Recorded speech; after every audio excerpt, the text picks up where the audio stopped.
Yeah. Oh, look out. Hey! Yeah, what's Hello up? and welcome to Season 2, Episode 10 of Carvers and Creators, a weekly demonstration and discussion with pumpkin carvers, sculptors, and multi-talented artists. We please ask that you consider giving us a like and a follow on the platform you're watching us on. Let us know in the comments where you're watching from and if you have any questions for the carvers and our special guest. My name is Michael Mondragon. I'll be running the show, moderating comments, and chiming in from time to time. Let's meet the Carvers. First, he's an artist and sculptor from Boston, Massachusetts. He is the 2019 champion of Food Network's Outrageous Pumpkins. Paul Dever, welcome. Hey, buddy! Happy Thursday, guys! Happy Thursday to you as well. Next, he's a multimedia sculpture artist from Tucson, Arizona, and a finalist on Halloween Wars 2019 on the Food Network, Matt Harper. Matty! Hey, guys! How are you? Happy Thursday. He's real Our good. returning guest is a designer, toy maker, and painter from New York City, right? No way. New York, Oh. Yeah, from you're just lucky. from New York. No, San Diego. my dad was from New York, but he was from Brooklyn. I'm from San Diego, sadly. Okay, so Well, San Diego, only- California. He wants to be from New York so bad. Yeah, you do. Yeah, so yeah, I got some bum information. He's a 35-year plus veteran of film and television with credits such as Hellboy, Walking Dead, Fantastic Four, and Lost World, Jurassic Park, to name a few.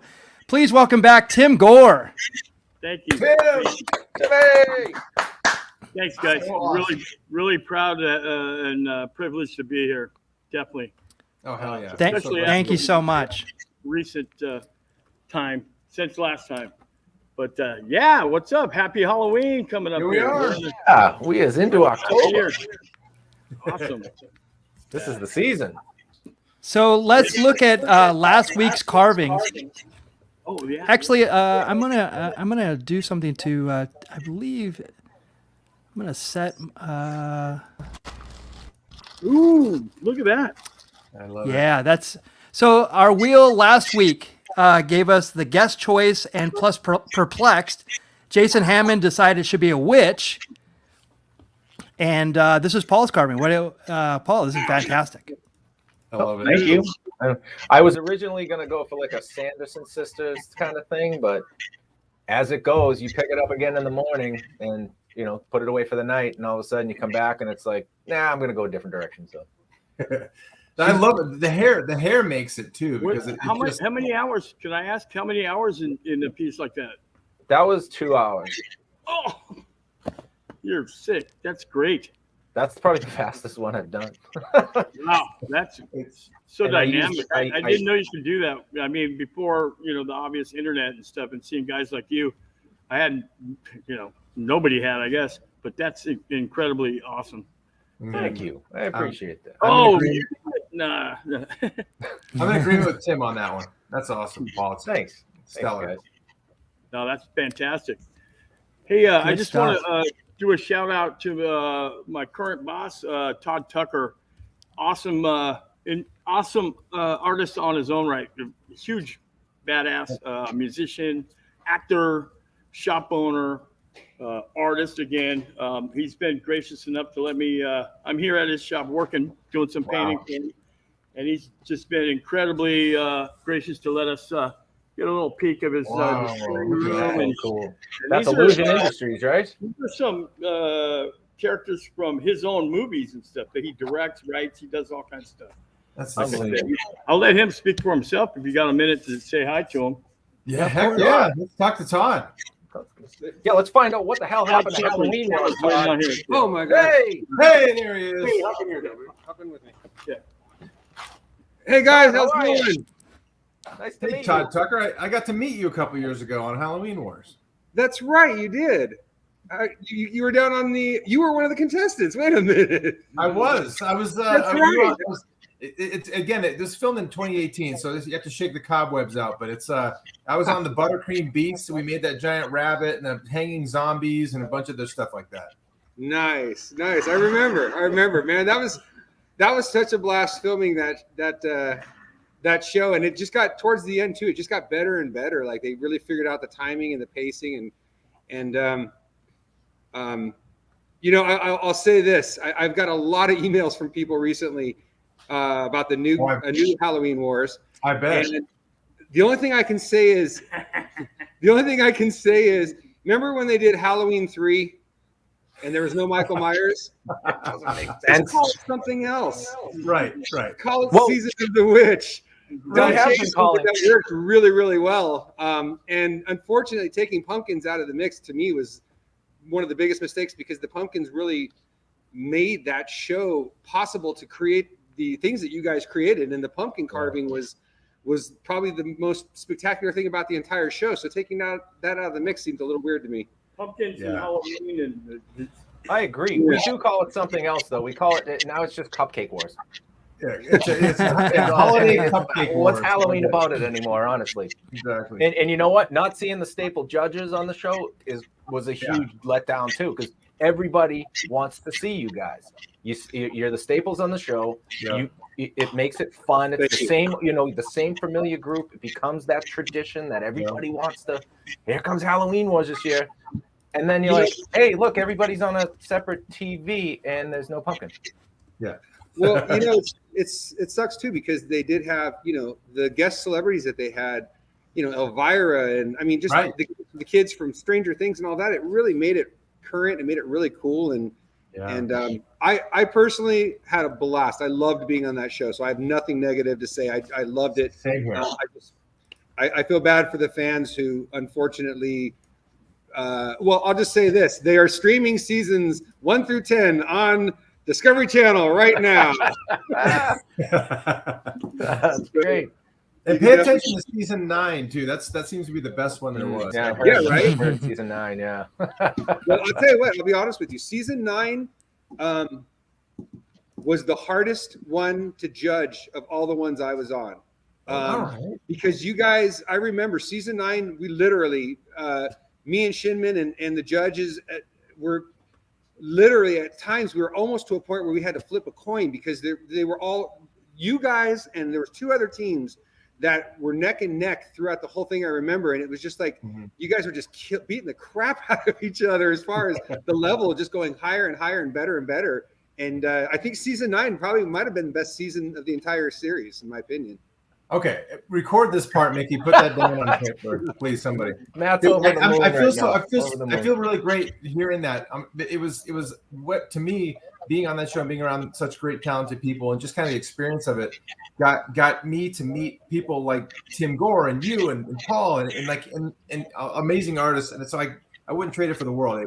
It was disappointing to come in second at the very end, but I'll tell you, I wouldn't trade the experience for anything. It was really fun, really fun. You guys are right there, man. I don't know. I swear to God, I'm pretty sure it was a coin flip.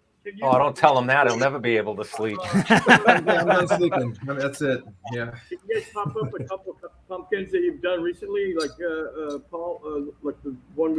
Mickey, show them Matt's last week. Oh, nice. Yeah, that's awesome. So it was a big oblong one. This was the witch. The prompt we had, Todd, was that we had to make an irritated witch, and so so the pumpkin was like kind of this cylinder shape.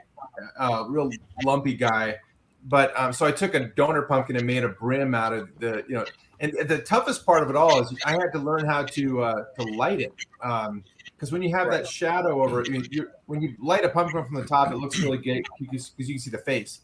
But when you have a witch's brim over it, it was really tough. But it was fun to make.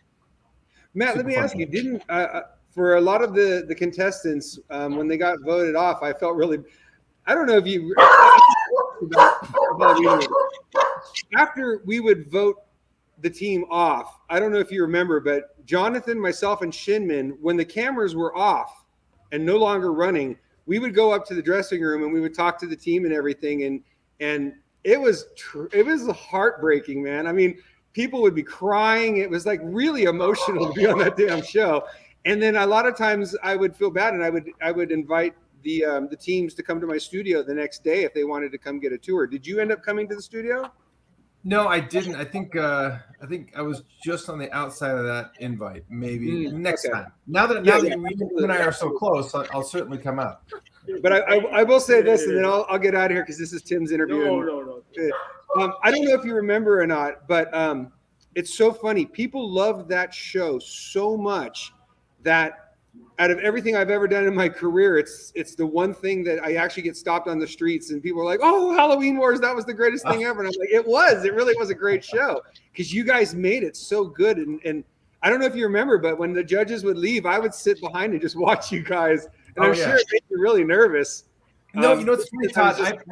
I've carved like for a bunch of different events and stuff. People always ask about Halloween Wars inevitably, and one of the things I always ask is, what were the judges during that 5-hour thing? What were the judges doing?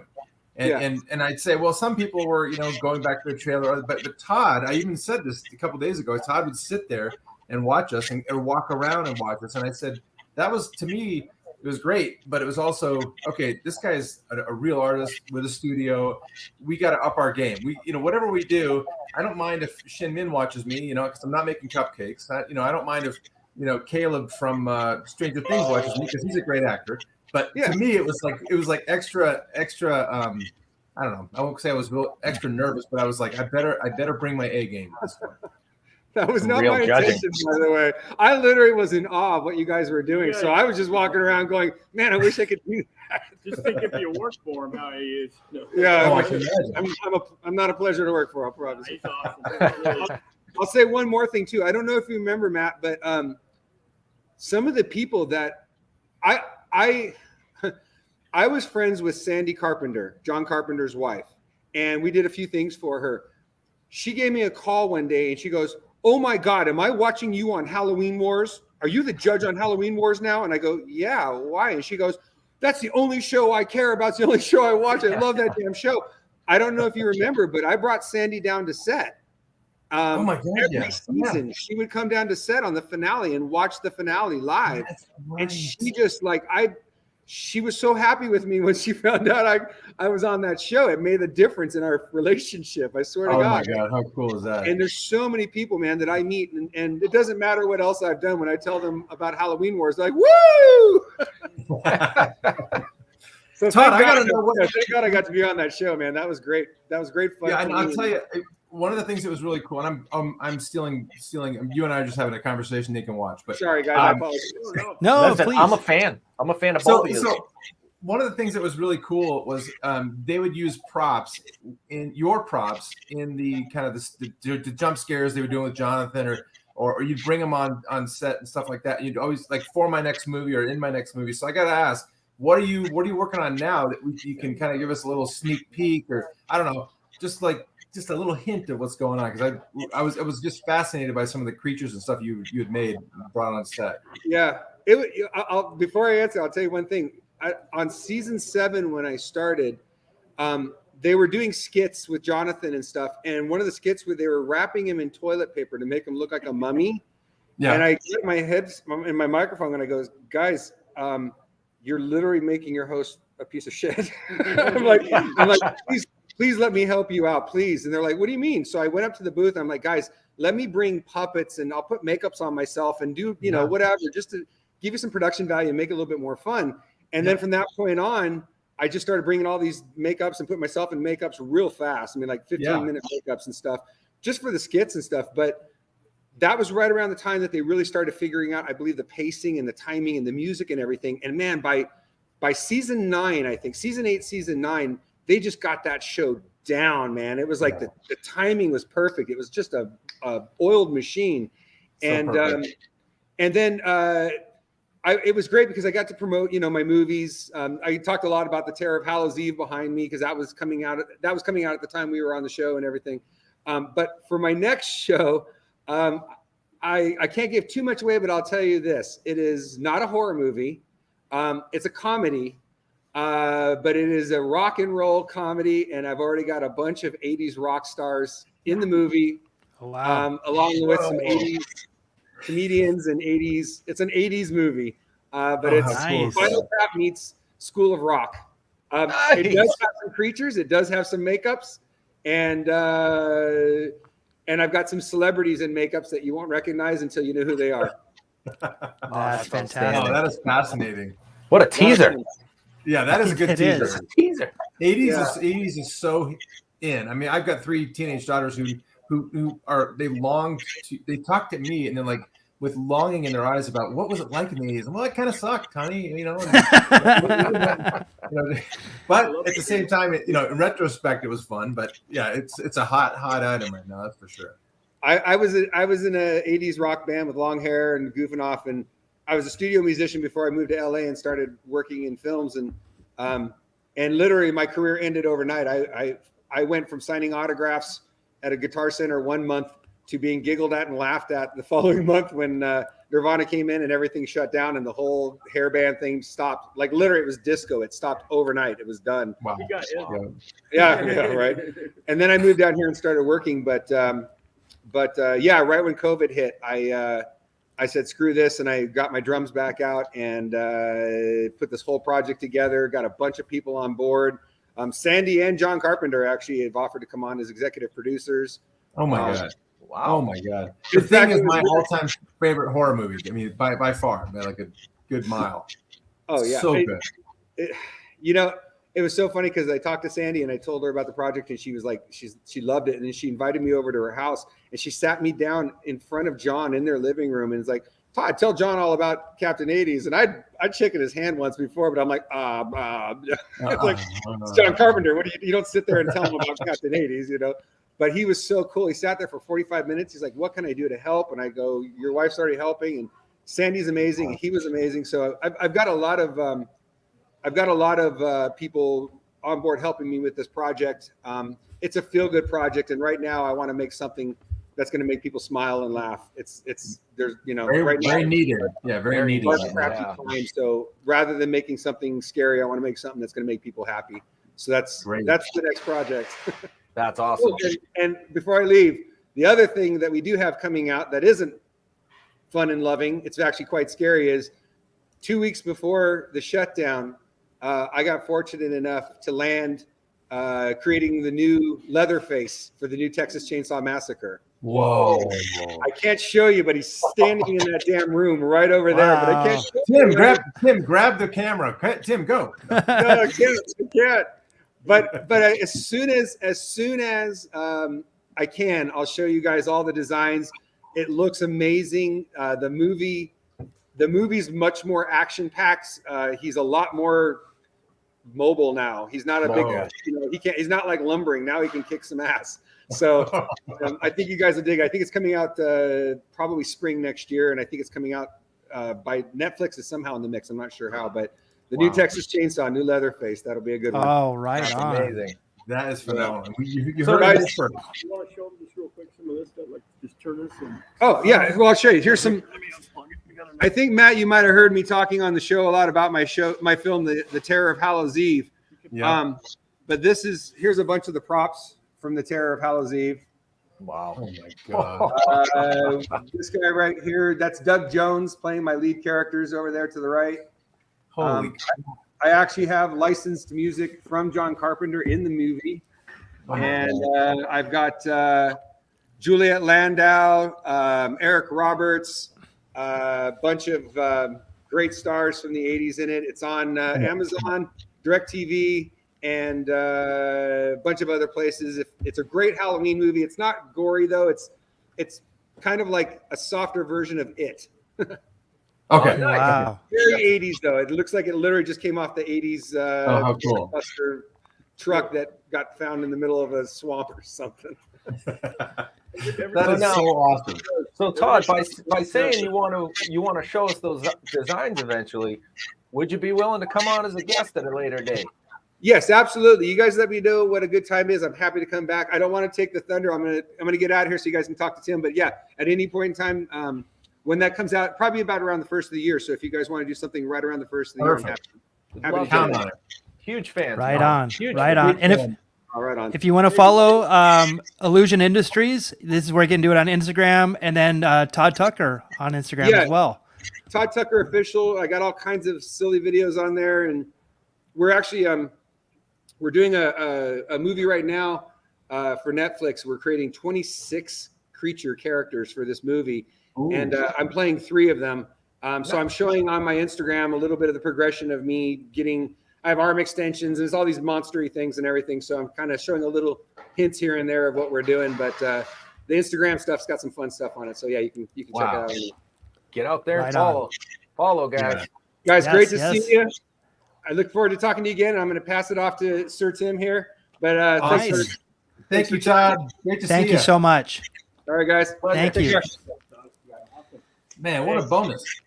Yes. Yeah, right. That was awesome.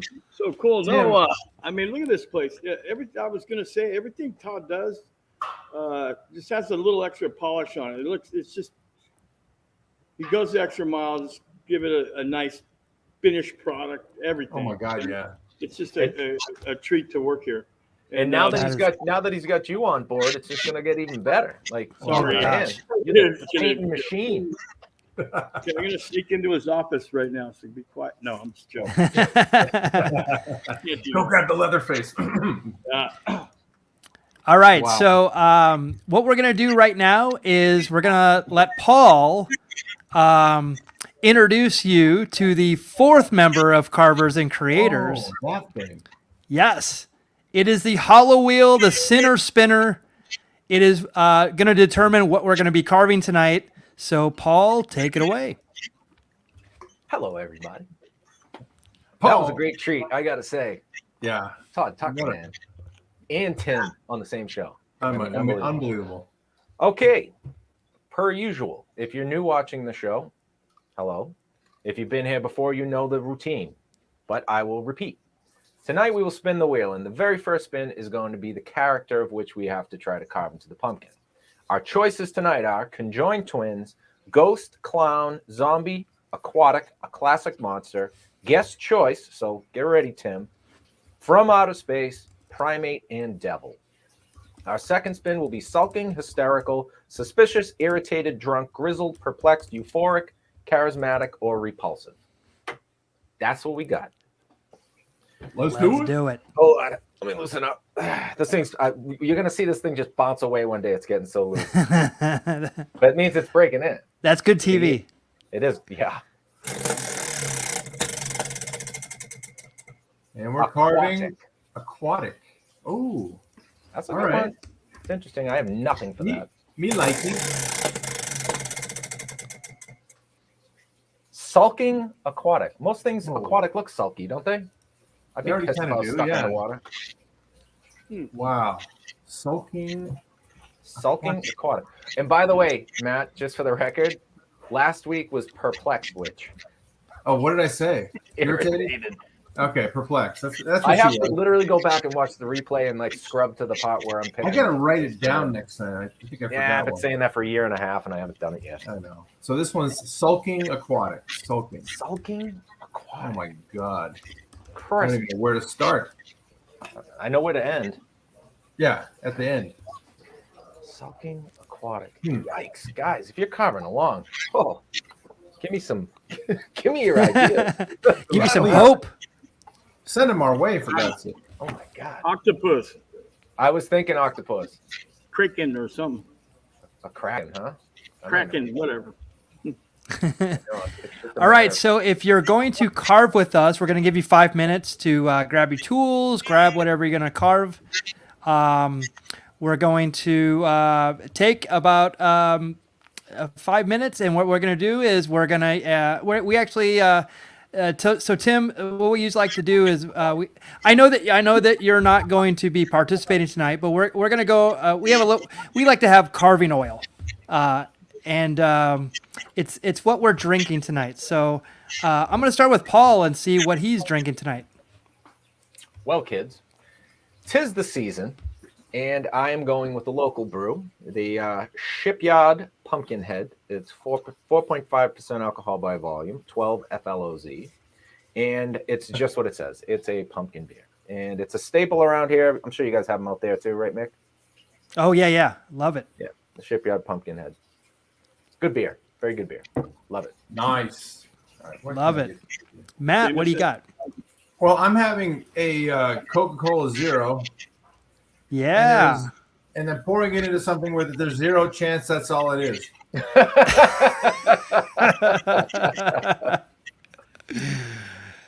Nice. Oh, Harper. So I have a Barrel Brothers. This is a and for weirdly state-sponsored juicing. I'm not New England IPA for Paul. Heyo. But it's a West Coast, East Coast IPA. So it's from Sonoma. So go figure. 7.0 ABV and hoppy as heck. So I love it. Is it really? So yeah. So cheers. Cheers Cheers to all of our creations tonight. Awesome. Cheers to Tim. Cheers to Yeah. Tim. That's what it is. Yes. I'm at work, so Todd can put a leash on me. No, I'm joking around, but I don't happen to have anything at my fingertips. That's okay. That's Doesn't okay. matter, man. You can, I have a jug of silicone right here. Don't drink that. This is a RTV 30%. So Tim, let's go through some of your work. Now these are some big movies that you've worked on. Do you have any remembrances from some of these movies? You know, I tried my ass off to get on the original Jurassic Park, and I was driving up a bunch of times, and I don't know how many times I dropped my resume off at Stan Winston Studios. And the way I found, even back then, nobody knew where any of these shops are because they're in industrial parks, and nobody hangs a door. We make dinosaurs here. Sign on the door. Yeah. And, but there was a book that came out. It's by Vincent Kehoe. It's a makeup book, but in the back they had lists of very few special effects shops, and Stan's was one of them. So my cousin drove me by there, I don't know how many times, and I would just go in, like any door I saw open, I'd go in there and hand my resume to somebody, and I'm sure they just crumbled it up. But then years later, I got an opportunity to go there to work on Island of Dr. Moreau, which was No way. piece of joke, I guess, right? The story, it just didn't really work as good as everybody hoped. But the stuff we made there was incredible, and it was life-changing opportunity to do that. Then they liked what I did enough where I got to jump onto Jurassic, and Riddick came along earlier, and that didn't have the same charm or fun times as a lot of movies I've worked on. It was way the heck away from where I lived, and it was just, it just wasn't where I could unleash and do what I wanted. I was, I got to toe the line and do what's in the script or whatever. Right. And I have different styles I wasn't a paint lead at that point. So Riddick, and then what was the other one? That was, you showed some of them? Oh yeah. That was Lost World. That was an incredible time of my life. Cloud nine. Dude, that's insane. That's like it's such an iconic. Blade 2. I just did some help for Steve Johnson's shop. I just did some overspill of the Reaper heads. But on Blade 1, I worked with Todd was there. We were up at a different shop at the time, and that was great because I had an opportunity to do sculpting. I was casting and making teeth. I was really getting a full run of the shop. And at that time in my life, it was perfect because I had already done a lot of it to learn, just that's how you learn all this stuff. You experiment and do all that. But now I was in a shop and able to kind of professionally do it and really have all the tools and materials that I needed. So Blade 1 was really a great movie for me to do a little bit of everything in the shops. And then I kind of specialized in painting because I saw a lot of lackluster paint jobs, to be honest. No offense to anybody back then, but a lot of the materials and just the styles weren't I don't know what I liked or, what I consider. It was just a different time for painting. And with guys like Steve Wangs and, you know, all these hot shots, and they're deservedly just so hot shots, you know, see other directions. But I saw a niche where I could kind of fit in because there's so many awesome sculptors. I just saw that too much competition.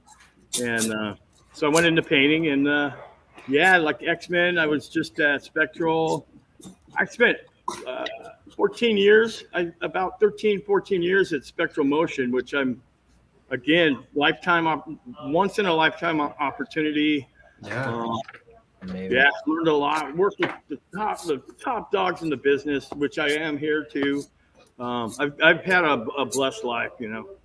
So yeah, I mean, Worked on some pretty awesome stuff, man. Yeah, you it's kind of the dream of I'm sure any SFX people to have that kind of resume, to be able to say that you were at Stanwitz and you were at Spectral, you got to work on those movies with those people and those. Just a short time at Rick Baker's too. Yeah, sorry to interrupt. Pretty amazing. No, yeah, believe me, Yeah, that was another. It's the who's who, right? It's the who's who in that world. Absolutely. But this is what I've worked with a lot of bands. I've been fortunate, super fortunate with either music, touring and stuff, or movies, or even teaching as of the last 10 years, to go all over the world, places I would never have money to go to, or save up a dream trip to Budapest, Hungary, Really? Yeah, so it's just been tremendously blessed. And sometimes when I tell people what I do, most of the time when I tell people what I've been able to do or had the luck to do, in my own head, I try to imagine what they're listening to, and it's just, oh, this guy's full of shit. This guy's just a fucking, egghead talking a bunch of lies and shit. And, I can't change what I've done. I'm really proud of a ton of it, darn near everything. Even some of the crazier stuff. You gotta do that so you can have the quiet times, I guess. Absolutely. So let's start where you got your passion for it. So like a picture like this. So let's go like. Obviously, we all know, yes. Between all of us, we know why this is so awesome.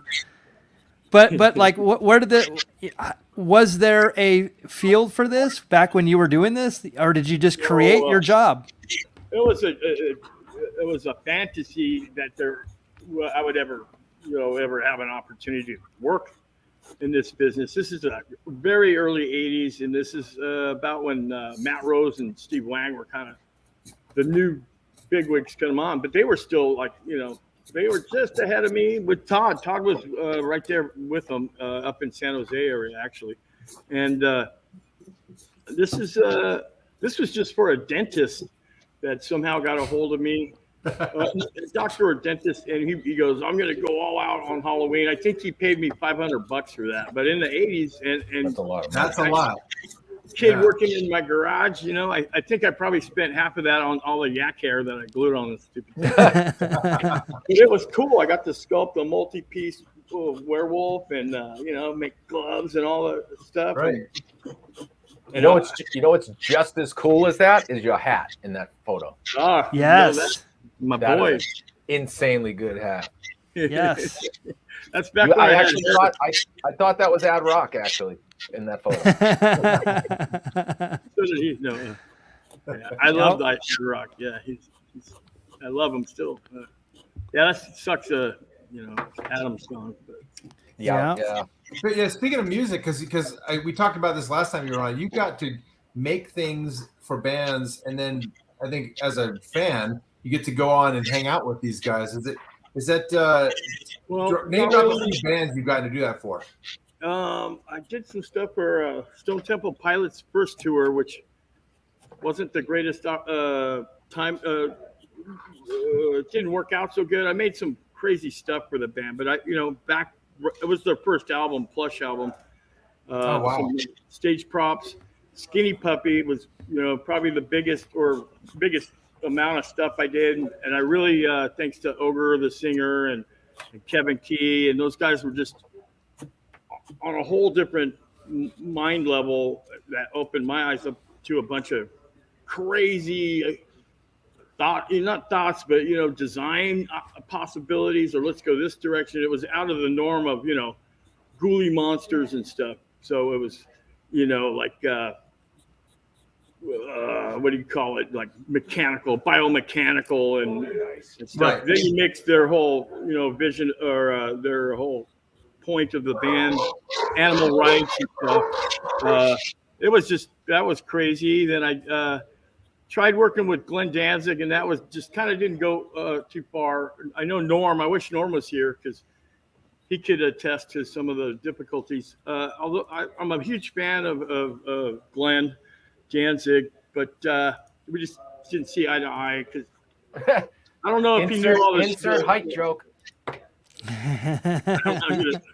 I'm going in soft tonight, you guys. From what I know of Glenn, he's tough to work with. Yeah, he's got his direct. He's not very open to anybody else's interest or design suggestions. We'll say. Let's see who else. His way of I know I'm missing somebody important. I got to hang out and meet Simon. I got to hang out and meet with the guys from Anthrax. Nice. For a little while, Charlie and Scott, and then this Gonzo from Armored Saint, Cobos. This guy that just wrote Cobos County. We were working on a Superman, one version that never got made, but I would go in the mold shop. Sorry to. Oh, no, please. That's what this show. He just said, "Hey, all about." He said, "This is all about you, man. We want to hear all about you and your stories." Yeah. He wrote, "Let's have another airsoft war," because we had these pistols shooting the plastic BBs. And I remember I'm all looking for him, and I looked under this table, and he shot me right on the top lip.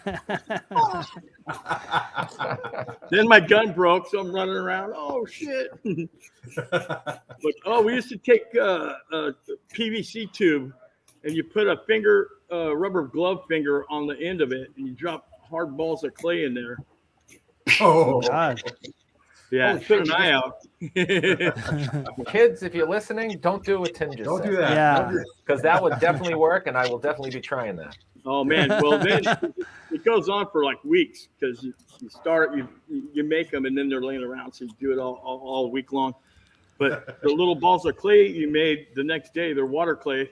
They're hard now, so now they're even more deadly. Oh Jesus! Friggin' fun. But yeah, I know. I just had a fantastic life full of doing this stuff. In fact, shout out to Mike Carell. He's been helping me, and we have I don't even know if I should say it, but he's awesome, and he wants to possibly take on the task of doing an autobiography of just my life, because it's not, beers and roses. It's a lot of crazy stuff happened.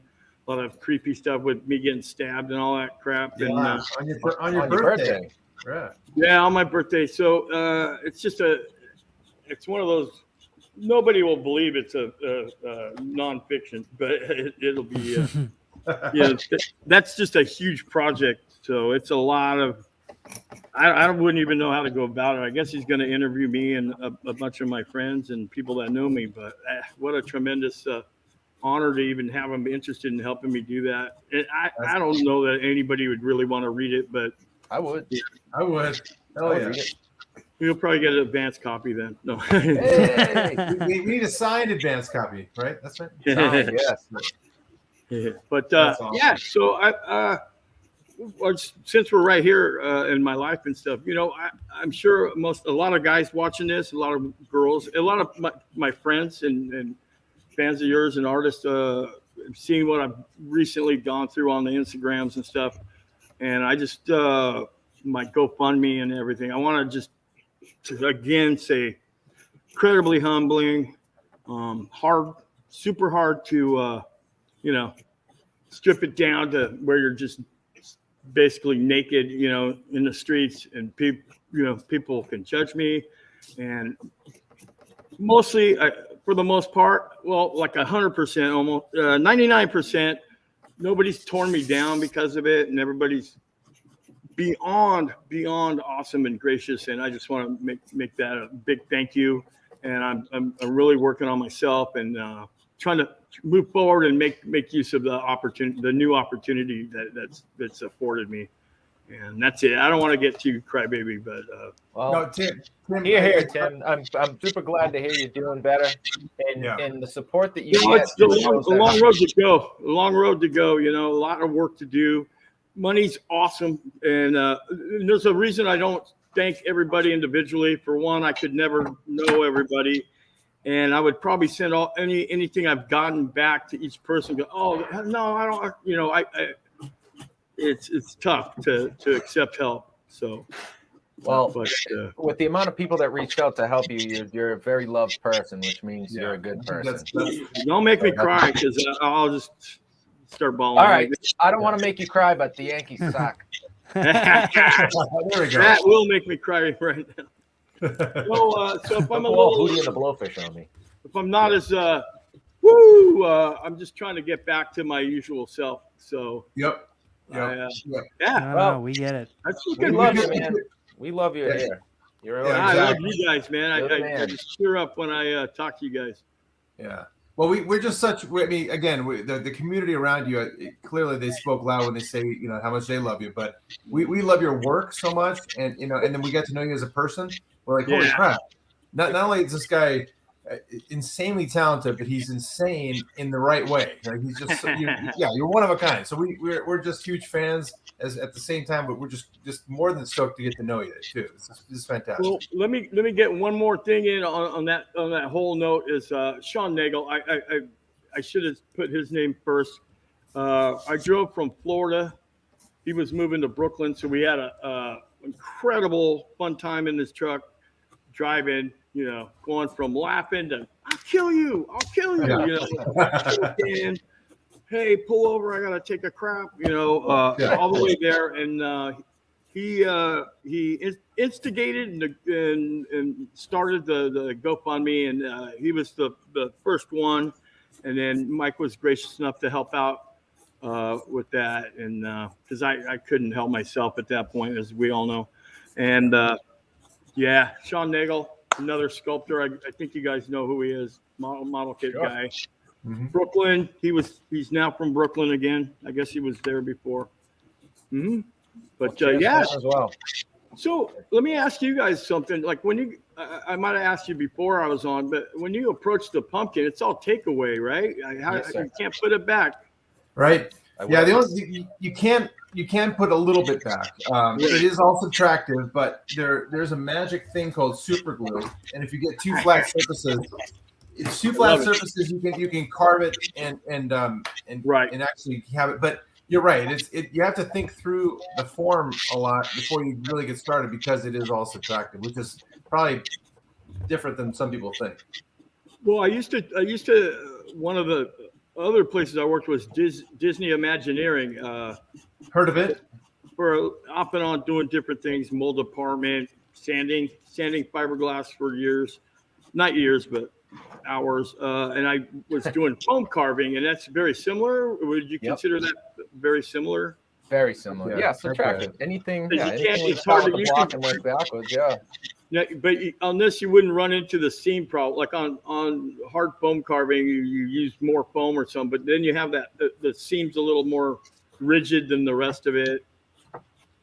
We do. That goes back to what Matt said. So if you do decide to glue something on, you start with a big block, right? So you don't want to shape it out before. That's silly. You don't have your dimensions. But when you do hit that super glue seam, you got to slow down and kind of walk it through and make sure you don't rip that big chunk out because that's all one composite piece now, right? Mm-hmm. So it's not the same material anymore. It's like a super glue freaking hybrid. Yeah. Another question: What kind of tools do you guys use? Rakes and all that too? Yes, sir. We're using ribbon rakes. Ribbon rakes, right? Well, they're ribbon tools that we rake ourselves. Yeah. Somebody's gonna have $1 million idea if they actually put out a whole line of these. Not me. Come on, Paul. New line of tools already raked. I think one of you guys, or I thought one of you guys, because I had a short-lived set of sculpting tools out. through CES, and I think some of I the remember tools asking about them. I was asking about them last time, and I know that they're you can still like look them up online. I don't think you can get them though. Yeah, I don't know Robert, the guy who makes them. I know he was having just life issues, we'll say. I don't really know the details, but I've kind of lost touch with him. But yeah, so I hope he's well, and maybe we'll see that stuff pop up again. I would love it. Yeah, and I know your paints. Paul has your your paint. Of course I do. They're the best paints there is. That's the best there is. Everybody knows that. Everybody knows that. I'm not even a 16th of the painter that Tim is. So I thought by buying them, it was going to be a painter. That's like the whole getting a new drum That's kit. why I need them. Yeah, right. Let's say, if Todd was here, it's like getting a new drum kit and expecting different results. Mm-hmm. Yeah. Well, If you don't put in the work, it's the same thing. Yeah, I want to give a shout out to the whole show, but Craig Tech's tremendous impact in my life. Craig Kennedy. Craig Frazier is almost solely responsible for the bloodline happening, and then he put me in touch with Craig Kennedy, the owner. So, hey, Todd wants to give a shout out to some of his top pumpkin carvers. Hell yeah, let's hear it. Come on, Todd. Hey, I only ended up becoming friends with like a few people from the show, and they were all pumpkin carvers. So the ones that I wanted to throw a shout out to that are my favorite pumpkin carvers, and Matt, I'm going to throw you in the mix on that one now too. But Matt, Lenny was fantastic. Lenny Calvin, yep, we love him. Lenny was fantastic. Dean Arnold, fantastic. And who was our one guy that was the character guy? I know who you're talking about. Jones? No, this guy's almost a human cartoon character, right? Yes. Yeah, I know exactly what you're talking Tater. about. He was on Tater. He was on my year. He's hilarious. He's hilarious. Great stuff, man. You guys, literally, the four of you guys cranked out probably some of the best pumpkins I've ever seen in person, for sure. Wow. Maybe some of the best pumpkins. I mean, you guys are the top of your field. So awesome. Just thought I'd throw that out there because I only ended up bonding with the guys that were the pumpkin carvers, and I think it's because I was spending so much time watching you guys trying to learn what the heck it is you guys do. Yeah, it's funny because I was telling somebody recently, Todd, that you don't, when you're on that show, the amount of time you're carving pumpkins is about a third of the time, because I learned by force, how to pour sugar and how to do buttercream and how to fold fondant and like how to mold and paint and stuff, and then do all the carpentry for all the armatures for these big things.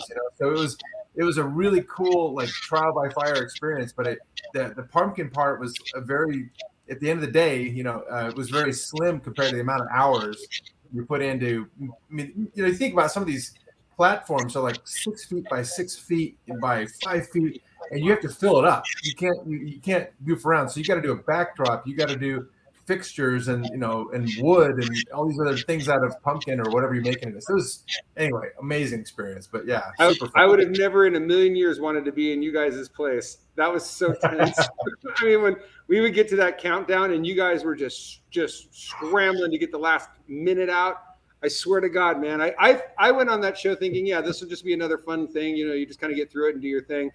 I never in a million years thought I would get sucked into the drama of feeling as bad as I did for the contestants and the anxiety when you guys are trying to get stuff done. And just, I felt, and I felt really bad too, being the one to give a lot of criticism because there's no way I could do what you guys were doing. And it felt stupid for me to go, well, maybe you should do this or that. But it's like, yeah, I can't even do what you guys are doing. But it was like, I was amazed. That's why I hung out there. And that's why when I would go out and talk to people at the show, that show is genuinely amazing because you guys are doing things that probably shouldn't be able to be done in at all, or at least in the time frame either.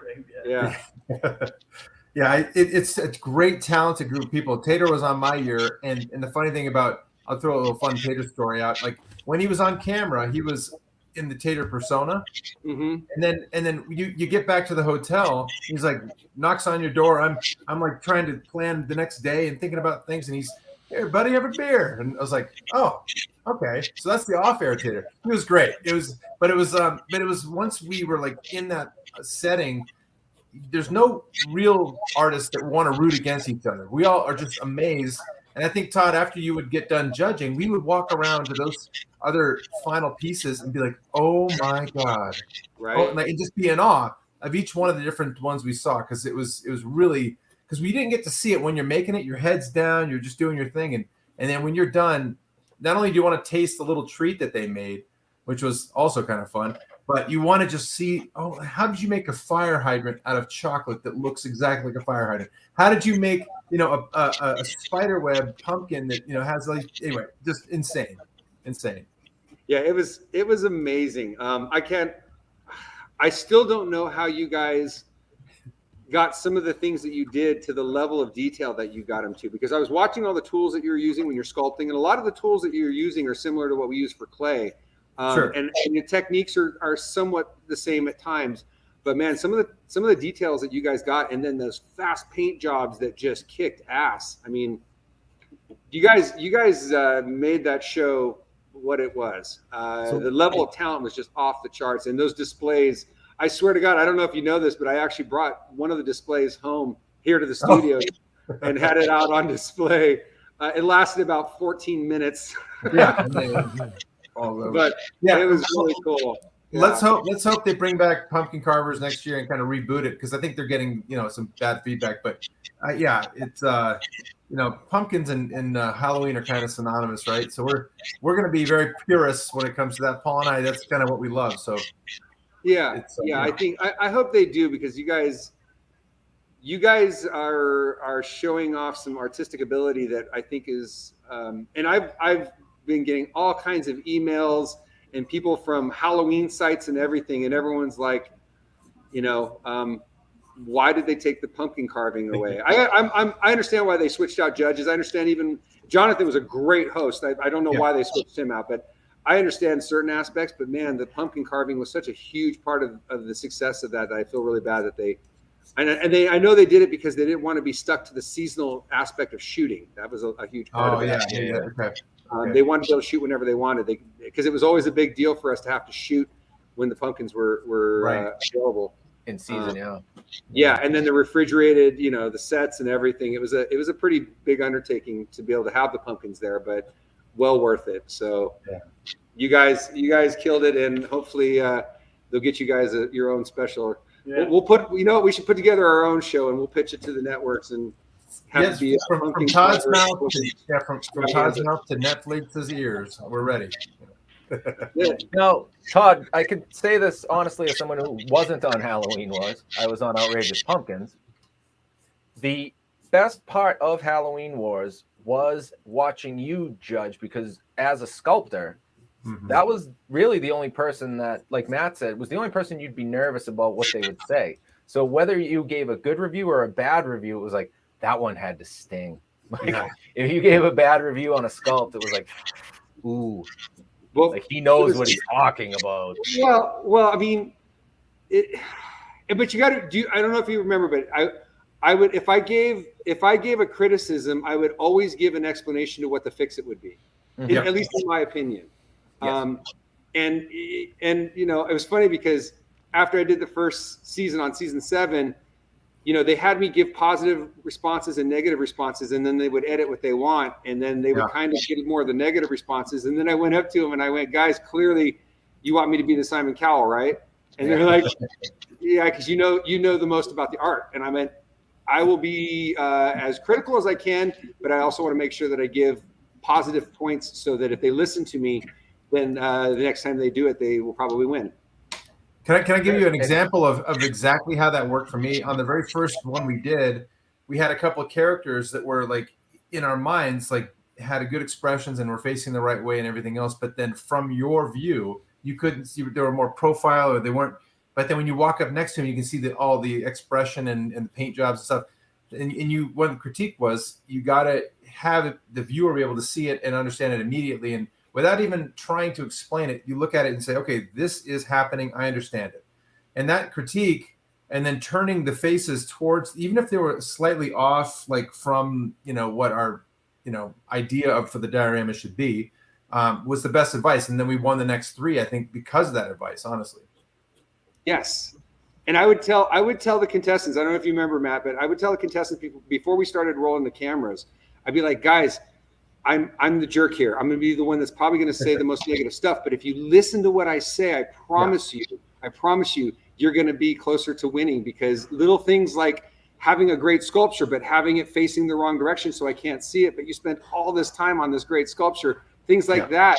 If you just very true. do that for the next time, you're going to win. You're going to win, because I was trying to give good advice that would be helpful, at least, if nothing else. But it worked. You guys are great, man. There was only one team in the entire time that I was on there that really, really dropped the ball, and like they didn't even get the thing finished, even close to finish, when they brought it up to us, and it was falling apart right in front of us. I didn't even know what to say. I was just like, man, I don't even know what to tell you guys right now. I think you guys know what the problem is, and literally they wanted to kill me. They stared. They looked like they wanted to kill me, and they were voted off that show. But okay.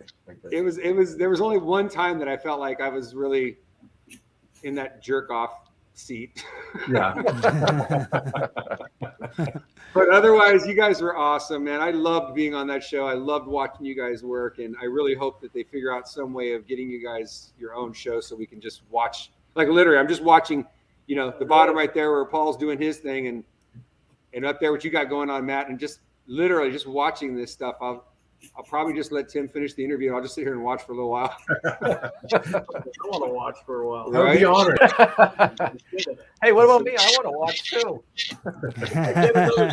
Do this. Make sure you tell me to get a pumpkin. I'll go for one. Hey, there's a bunch of pumpkins out right now at Walmart. Oh, right. They're $4. They're great. You go grab them. Look at that. I'm gonna have a giant one. A giant make a mess here. Yeah. It was nice too, because Halloween Wars let me take all those pumpkins home that were left over after the show. Oh, that's right. Yeah. And I just gave them all to charity. I just took them all over the place and gave them to schools and charities and stuff like that. But I mean, there was hundreds of pumpkins living around. And they had the big one, and one thing I was really impressed by is they had these massive, really nice, big, fresh ones that were like, at the time they shot it, you couldn't get them anywhere. And I was just like a kid in a candy shop going, oh my God, look at that one. And then, for me, we like to see a kind of a face in it, and kind of have, once you've got an idea, even if it's the biggest, nicest one, that doesn't fit my idea. So it doesn't, it's like dead to me. But the fact that they had such really good fresh pumpkins was cool. I mean, especially I think they shot it, September or something, but, to have them early like that and that many, I think they must have had a special farm making them for them, because it was pretty cool. Probably, and that was probably the problem. Yeah, that might have been the issue. I'm not sure. All right, guys, I'm going to get back to Tim, but I just wanted to say I'm going to take off. But great seeing you, and hopefully I'll talk to you again soon. We will, definitely. All right, guys. Thank you so much. Thanks, Todd. That's awesome. Now, just for the record, Tim, I did say if you wanted to join in on the carve, you could take the chance. I don't know what's going on with my computer. I can't hear you. Yankees suck. It must have fixed. It must have got fixed. You got a little sculpture. It's not a pumpkin, but a little. Yeah, work on it. Oh, look at that. Show us what you're doing, Tim, because we've been highlighting Just roughing in it's so like a 1/6 scale little head. I'm doing. Look, this is one little. If you're sculpting on little stuff, I like taking the drill chucks. Yeah. Wow, what a good idea that is. Oh yeah. And you can mount them to wood because they're like threaded in here. Dude, that's a great idea. Yeah, and they make different sizes and different things. So I can see if I get it out of here now. Did you destroy like a $200 drill to do that? Yeah, it's no, you could buy just replacement chucks, but I'll just put a tube. Oh yeah. And then this is kind of awkward with the thing, but if you got a stick or whatever it's on, you can just thread it on there. That's genius. That's super smart. Because I have a few different ones mounted to different boards, and so I can have. They're just like a nice handle. You get it. I sure do. I honestly, I'm gonna go out and actually buy a couple of drill trucks because I do want to actually do some sculpting soon. So I'm just using some. I think this might be monster clay or it's just gray Sculpey. They're so similar in color. I don't even know anymore. But I'm working on some really cool. You know, I had the framed art. People that know my personal artwork have the framed pieces. Had some heads in jars. I call tin Gore's home style preserves. I got a new creative idea. I'm going to just tell you the name, and they're called Grimyettes. So far, that's the working name. Okay. And they're just going to be little grim moments, I suppose. And they're going to be small scale. So, nice. Super detailed. So this is one in a very rough state, but there you go. Yeah, that's cool. Great. I love the way that you're using these steel tools. I bought like a set of them. They're real cheap, but I take them to a buffer and soften the edges so I can really. I have some with sharper edges, like you guys. Special tools for different shapes or corners or facets. Yeah. So would you compare that to like the wooden flat sided tool that I see a lot of guys using for clay? Because that just looked like it was flattened out on the ends, right? This is just a hunk of metal, basically. See, it's like a spatula. Shoot, I gotta figure out where the heck. Right there. Yeah. No, that's what I'm talking about. Okay. That looks great. Almost like a little shoehorn. Yeah. I've seen wood ones like that. Yeah, I've seen wood ones like clay tools like that. Just bigger, yeah. And then I use the ball stylist, little cheapy ones you can get. You can get these at like the dollar store. Oh, Michael's, you can get them anywhere. Yeah. So more of these kind of little spatulas. I like that, which is pushing clay around rather than cutting it like you guys. Another one.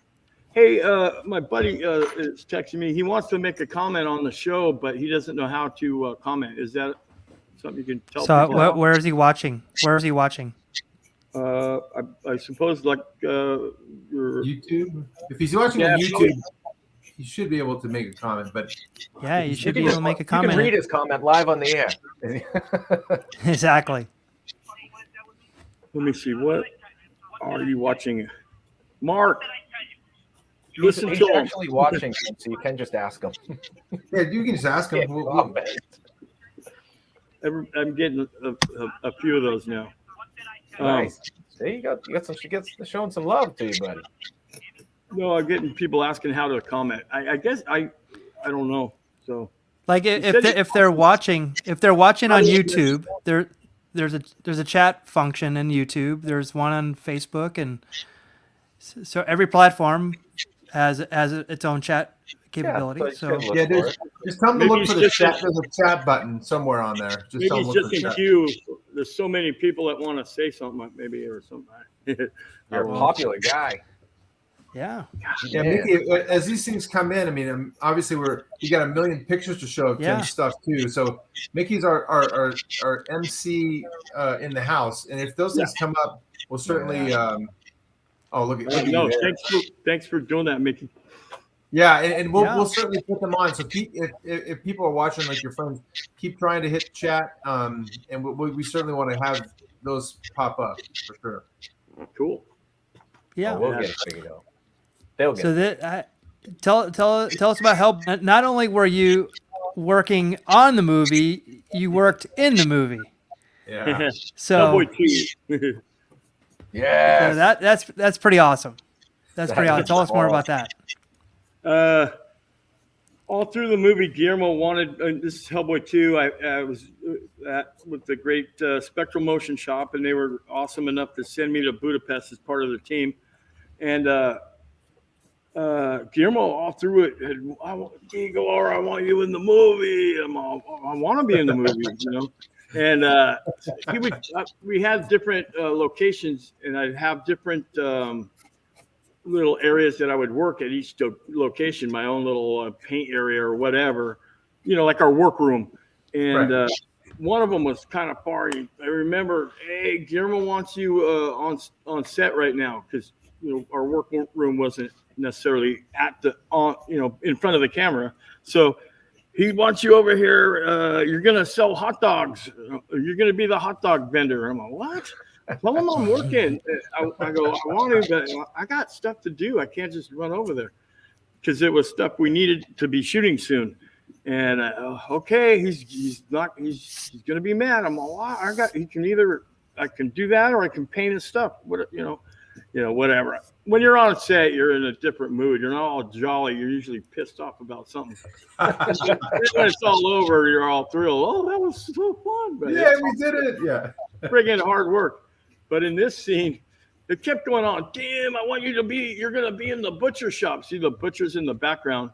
You can have a bloody apron and all this stuff. He doesn't quite talk like that. No, I love the man. He's an awesome guy. I have heard nothing but nice things about that man. Oh my God. Too. So we, I think I don't know what I said on the past show, or I'm repeating myself, but there's people who maybe didn't hear it. One time my mom came to this. Oh no, my mom called me at work, and Guillermo was at the studio. And I go, hey Guillermo, it's my mom's birthday. Could you say happy birthday to her? Give me the phone, Caron. And and he's, Consuelo, happy birthday. And I could hear her kind of saying thank you or whatever. He goes, I'm so sorry, your son's a faggot. Oh. Oh no. Well, I don't know. He might have just said gay, but I'm like, she didn't know. I'm like, Guillermo, she didn't know yet. Oh my goodness. Guillermo. Awesome guy. But then I go, Guillermo, I want to be in the troll market scene where all the different creatures were. Yes. And so I would, in my free time, I find an old broken chair out of like the prop department. All the departments, set dressing and stuff, had old junk that they were either going to use or didn't use or broke and used part of it. And I started making this chair, and I was going to use leftover parts from the Goblin character and make my own kind of shackled together like costume, really, and use elements of the Goblin and be like the Goblin tattoo artist. And I had these weird contraptions. I had this chair that I would be sitting in if I was the tattooer, and I got this old lamp, swing arm lamp, and I had like all these like Coke bottle glasses from like a Hungarian swap meet and all these things, and it was like this mechanical arm that I would be able to grab and make look like I'm tattooing with this weird, just weird bones and all this contraption. And then all I needed, I was trying to find like an old exercise bike. So who was ever going to be getting tattooed by me, they would power the tattoo. So by pedaling, so they're like, if they don't keep pedaling it, it's going to hurt more, and they'd like slow down because it would hurt. It was awesome. I was almost done. And then I just never was able to finish it. And when we left, I just remember seeing it because I couldn't bring it anywhere. What a but cool I was going to idea. be a Goblin tattoo guy. Oh, and I used old props from something that was like this little aquarium terrarium thing, and I had a squid in there, and I was that would be my ink source, the squid ink. Yeah, I'm not describing it to the best of my abilities, but I got it. That's pretty. What I love about it was that, can you imagine, like, that's almost like a torture scene, having to power your own tattoo gun. That is I had fun thinking, like, if you don't pedal your ass off, it's gonna hurt a little. It's gonna hurt no matter what, but he wants this to be slow or fast. Yeah. But I had all these, eyeglass frames dangling without the arms, but they'd be dangling. So you don't want a tattoo artist that can't seeing through these, 2-inch thick lenses and stuff. So it was a lot of little funny things in there. So it worked into that element. But then it just came up one day. I was kind of on set already, and he goes, "Okay, damn, you're gonna pull up in a car and get out or whatever and go, hey, are you Hellboy?" Then he changed it. You're gonna walk down, and then Anthony is the guy right behind me, and he's gonna be your buddy and throw a beer can at Hellboy. I'm all, okay. And then I was messing with Guillermo. He would say, "Okay, what you're gonna say is, are you Hellboy?" And I go, "Okay." And then say, "You're ugly." Okay, I got it. So then I'd come down. "Are you Hellboy?" And I would say it kind of, crappy accent. He's like, "God," he'd get kind of irritated, and then I'd do it again a couple of times. Then it was like, I better shut the fuck up. But then I made him. He wasn't mad, but he's all frustrated because, damn, no hat. And so that's why I'm not wearing a hat, because I had a hat when I got all my, and that's costuming what I'm wearing there. Yeah, this is the character. Yeah, right here. This is actually from the costume department. I think those are my shorts, but everything, even the shoes, they gave me. This is a high fashion. But I had a hat, and then he goes, "No hat," but I kept putting it on because we started inside a car. I put it on in the car, and then I'd get out, and he's like, "God, Tim, no hat." And then I have an image. I don't think I sent it to you, I guess, but where we're standing there looking, we're watching, but there's my hat on the ground because he finally grabs it. "No hat." And I go, "Guillermo, I'm all." And I said, "Come on, man, I'm bald. I'm embarrassed. I want a hat." And I just wanted a hat. And he looks all sad at the ground. And I'm all cool. He's thinking about it. He's feeling sorry. And he looks at me straight in the eye. And he goes, "No hat." Yes. Why? And then it goes on. He goes, "I want your mom to see your beautiful face." Oh, That's awesome, man. There you go. Danny Elfman was on set in Europe at the time too, which is another great treat to meet him. Dude, you have a charmed ass life. Oh my God, Danny. I gotta say, surviving. Paul and I haven't had many arguments with Guillermo del Toro. One time, I don't know if I know I repeat myself from different interviews, but me and Mike Elizalde and a guy, Kyle Martin, were waiting for some stuff to be done, and Guillermo's right by the camera in front of us, and Mike's talking about cars, and I remember it was about Porsches, and then I'm like, I'm hungry. I wish we could get just an American breakfast around here. And then Kyle's talking about something else, and we kept going on and on about it all. And then Guillermo just turns around and goes, "Shut up! I'm tired of hearing about cars and eggs." And there's something else, and we're like, shit. God, yeah, it's pretty funny. And Luke Goss, who played the Elf King in the white makeup and stuff, I'd be sitting there and he'd find hunks of hair and he'd just start gluing them onto my head. And then I would like this weird, crappy ball of hair glued to my head. Like I was trying to, wear a toupee or something. And then all the Hungarian, extras and stuff would be staring at me like, "Oh, this is weird." And, it's a lot of little funny stuff. Like Brian Steele was a Wink character, and a couple other ones. Oh, Fraggle Womp with the big head, with the little arms, which is what the bag lady turns into with the basket the beast, lady, right? The beast with all the eyes. The head was like a big animatronic, beautiful sculpture head by I believe Dave Grasso, and he had little tiny holes. That's from something else, but you can see how big this stuff gets. So he had this enormous head on, and we had to put him in the head, and he'd have to stand there because it took a long time to put the makeup on and everything. But it was semi like spring, summer, and all these little gnats would fly into these little holes. Oh no! To breathe and see through. So he'd have to just lay in a beanbag with a wet towel over his head, so the bugs couldn't get inside there because they'd be buzzing around. Oh, poor guy. Yeah, there's all kinds of funny stuff. But Tim, is that the creature that there's a picture of you standing next to him? He's got multiple eyes. Multiple eyes.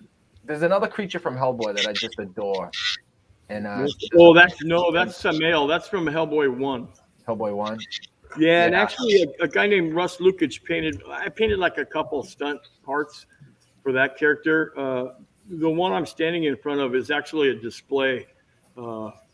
So it's rigid actually. It's just such a badass photo of you with that beast. It's oh just yeah, whoa. that came out cool. Yeah. Good God, that is so cool. How come I can't be that cool? What the hell? Yeah, you're way cooler. Yeah, right. Yeah, I carve pumpkins, man. You know. Yeah. Well, the pumpkin's the good part. The baseball business is horrible. Oh, that reminds me. We have a playoff game tonight. What are you doing later? Rooting against them. Hey, that's not nice. No, I love all baseball, truly. And if I got to lose, I want to lose to your team. Good, because you did. Oh, the Toothberries, Thomas Olton's speaking about. Yeah. It was done by DDT Effects out of Spain. I'm pretty sure they did those. I painted one dead one or something, but they were doing, and they are awesome. He's saying they're his favorite. Yeah, that was a unique, cool little character. Yeah, man, that whole troll market.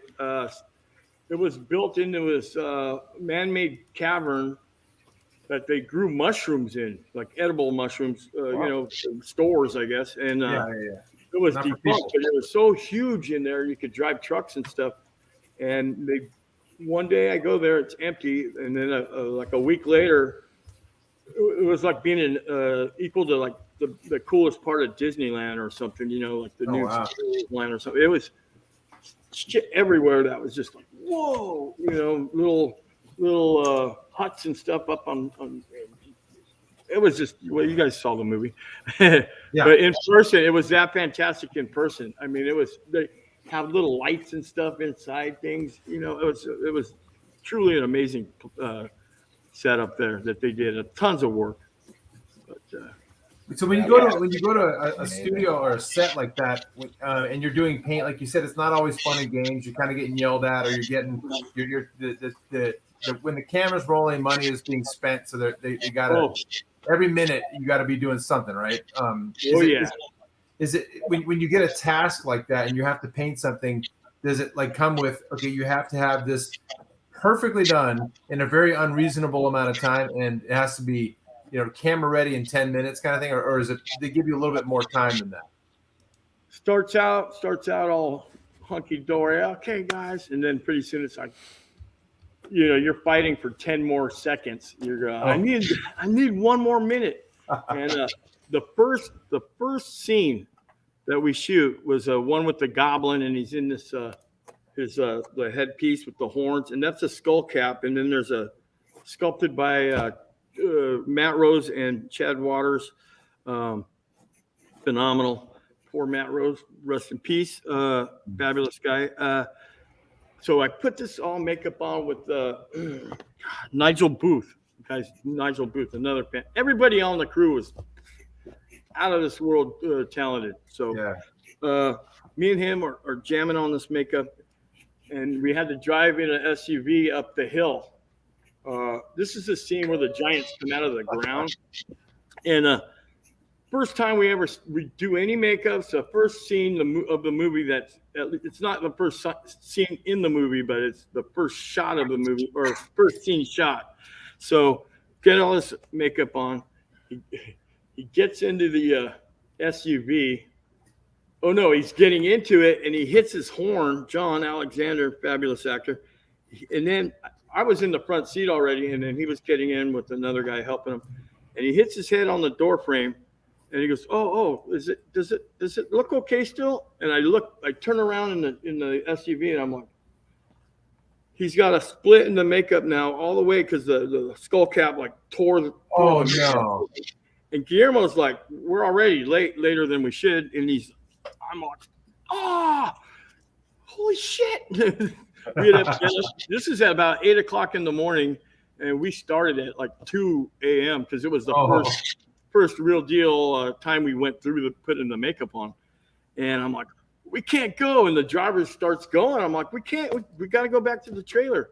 So then we're in there like Tom Savini, jamming a bunch of on the fly stuff, and it worked out. But there's a lot of those times, or like you're up on a location where you got to drive up a hill or whatever, precarious, or there's only so many people can fit in the area, and you forget that you forgot to bring some. Oh, Fuck that. Make the colors. Where is it? And you're just running, you know. oh, wow. One time, it was a good story on Lady in the Water. Again with Spectral Motion, M. Night Shyamalan movie. M. Night Shyamalan. Yeah, of course. Yeah, we were doing some pickup shots with the dog, but with green screen. So it was a few of us, and Fred Fraley, a guy that was he pretty much came up with how to make the grass and all this stuff. Smart guy, real talented artist, but he had a family matter, so he had to leave set for a day or two. And he has all the needle and thread stuff too. That's part of his thing in case something happens. And he's all, here's all the needle and thread, here's all this stuff. Oh no. I won't need that. It's sitting on and we're in a studio, you know, it's locked down, and it's just kind of got to mechanize and run. And it's green screen. I won't need any. Yeah. It's going to happen to it. It's not even outside. Right. So he takes off, and the workroom's way far away. It's all on a compound that he has there, M. Night. Cool place. But of course, this thing starts running. All of a sudden, down the side of the dog neck, this gaping hole just erupts. And I'm like, and then Mike Elizalde, the owner of the Spectral, he's all, T-Gore, you got needle and thread, let's do it, or something. I'm like, yeah, I'll be right back. Like, whole ass. Meanwhile, Shyamalan, and like you said, every minute's money just raining somewhere, and lights are hot, you know, what the hell? So I get back, and they're like, okay, hurry up. And everybody's kind of away from it, and they're back watching me to see how fast I can get this damn thing sewn. And right when I bend over to do it, I just that's the loudest fart you ever heard. I didn't turn around. I just stared at the dog, and I just manned up, and I'm like, now I'm sweating, and you can hear everybody like throwing up. Stuff. Yeah, I just did it, and then act like nothing happened. But it was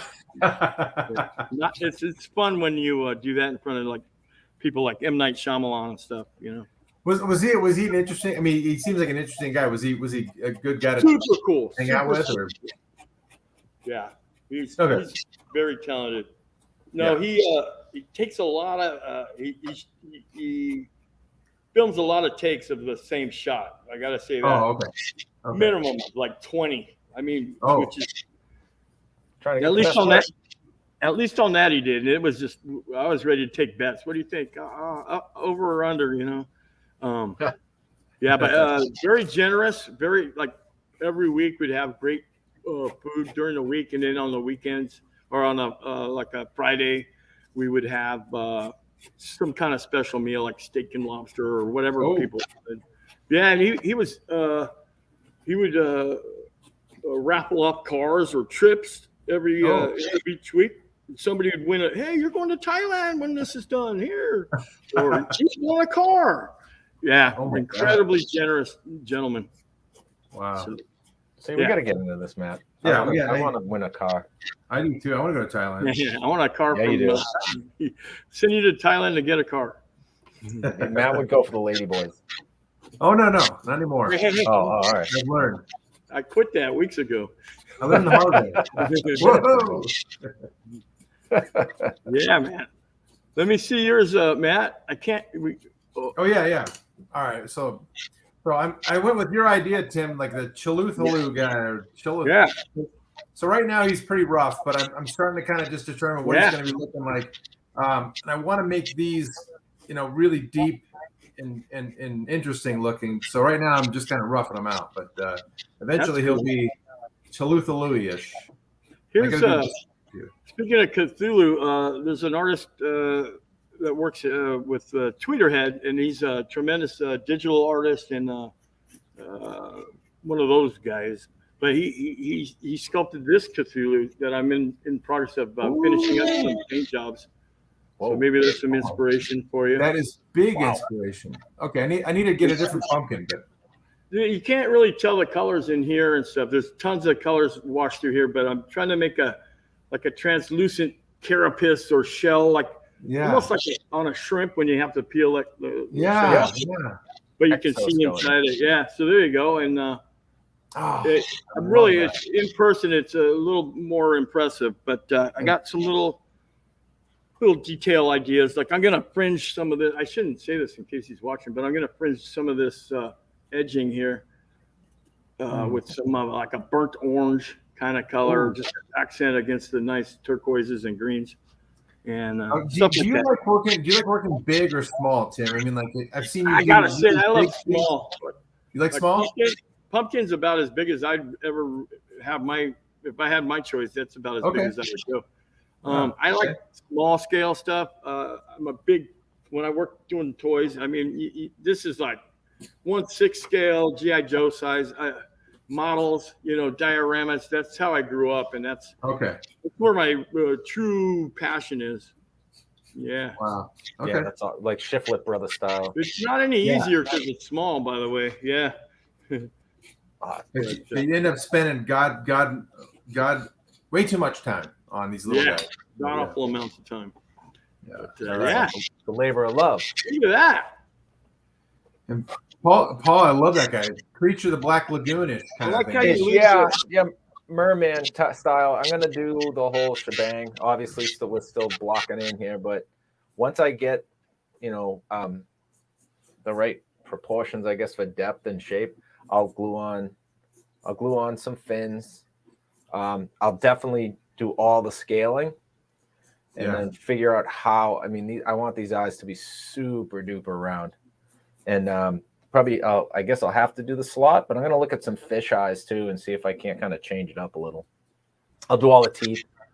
I'm gonna do all the teeth separate, in my spare time, because it's not a busy season or anything. Yeah, you don't have a job or family or anything. Yeah, half an hour. Didn't you say that you can knock those out in a half an hour? Yeah. Well, you know what? My job will understand. I'll just bring one to work with me tomorrow and keep it on the desk. That's what I do. So we'll be okay with that. Man. But look at that sign. Did you sculpt that sign behind you, Paul? No, it was a friend of mine made it for me. It's actually wood. He has like a laser cybernation machine that he uses, and it's extruded out through here and then concave through here. It's a pretty wild setup that they did. Yeah, beautiful. I love it. It's made of oak. Very lucky guy. I'll love mine when it shows up for Christmas, I guess. Awesome. Just let us know what you want it to say, Tim. Keep your eye on the Amazon, on the Amazon truck. We'll make the big delivery. Yeah, I like how you're leaving. A lot of times when early in my sculpting, I would never leave enough meat to have shapes more like the rounder muscles you got in the brow in the.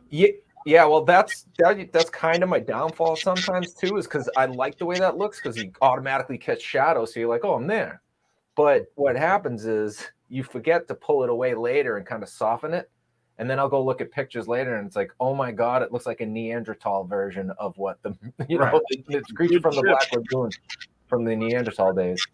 So I want the lower bone in the orbital cavity to stick out more, especially with this, because it'll just give it that creepier, that dead kind of look. I mean, this is he's sulking because he's, I don't know, friggin' half dead merman. I don't know. I haven't figured it out yet, but I know I want to catch a lot. I want to catch a lot of light off here, and to do so, I'm gonna have to take a little more off of here. I mean, it's kind of getting close. And it looks like a really thick, heavy pumpkin. Yeah, and it's not even a big pumpkin. Look. Oh wow. How deep can you typically go? Like, what's the average depth? Like a inch and a half? Yeah, about an inch and a half is that's probably right. On the big guys, you can get 2.5, maybe 3 sometimes if you get a real big one.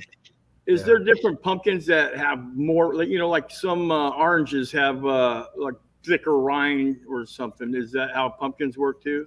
Yeah, the wolf pumpkin is usually the best. I'm not sure of what I have, but usually a telltale sign is the height, and the stem will be almost as thick as the pumpkin.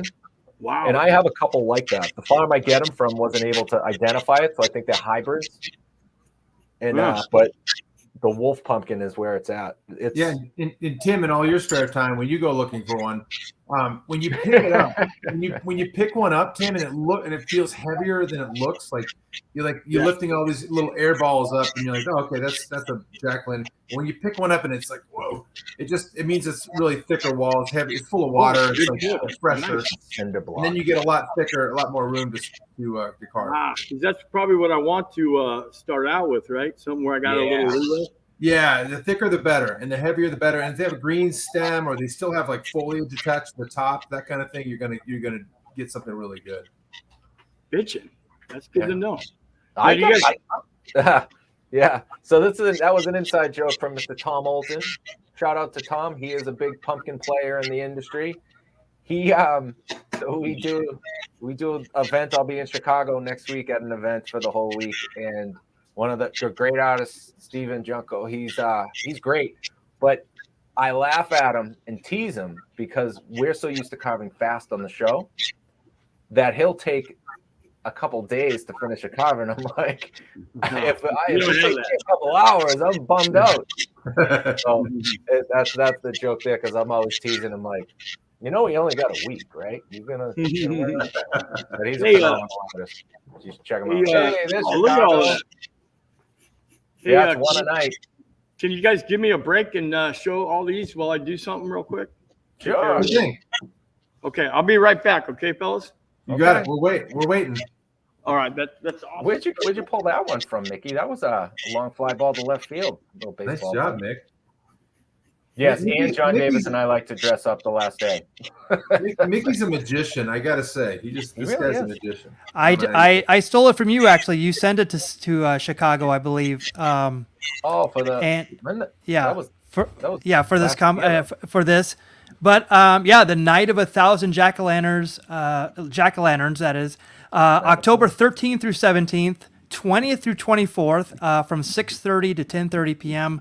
at the Chicago Botanic Garden, 1000 Lake Cook Road in Glencoe, Illinois. If you want to catch Paul out there, and then Matt will be there the second week, right? And guess who else is going to be there? Who's also in the photo? The great John Davis. There you go. John Davis at Instagram, phenomenal. Yes, and there he is, right there. There he is. What's up, Johnny? Oh, look at that! I get to hang out with John Davis and Tom Olson. Extended run, sold out. I might be able to get tickets. They're going to be 3 times as expensive as you would normally pay, but trust me, it's worth it. Just reach out to the side in a DM. It's fine. It's only money. Yeah, come on. I'm sure I can find these tickets. It's that time of year, right? Just spend it. Come on. And then Matt, Johnny's excited to carve with you, Matt. I know. I'm sorry, Paul. The second week, the October 20th week, you're going to actually be in New Mexico. I'm going to be in New Mexico in Rio Rancho, New Mexico, at their fall festival. Yes, I believe we're supposed to be setting some sort of a world record. Okay. It was discussed early on, but we'll see what happens. All I know is I'm going to be in New Mexico the week after Chicago. Paul, were these from last year? The pumpkins we're looking at now? Yeah. So every year, John and I share a booth, and we try to hit the mark of pretty much doing one a night. Oh, wow.